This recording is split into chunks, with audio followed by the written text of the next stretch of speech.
नीयत समझ आ गई है।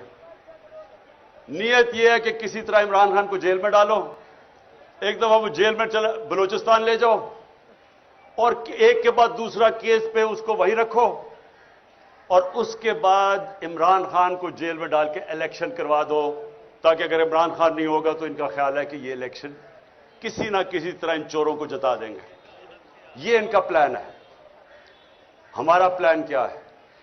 हमारा प्लान यह है कि सब इलेक्शन की आप जितने भी आए हैं, मैं अब आपके जो टिकट हैं, एक एक का टिकट मैंने खुद अपनी तरफ से, पहले हमारे टिकट में और लोगों के ऊपर छोड़ देता था टिकट देना, लेकिन मुझे पता है 2018 के टिकट बड़े गलत बांटे गए हैं और मुझे पता है कि उसमें बदनीयती भी थी और पैसा भी चला था कई जगह पे। इसलिए इस बार टिकट मैं खुद दे रहा हूं।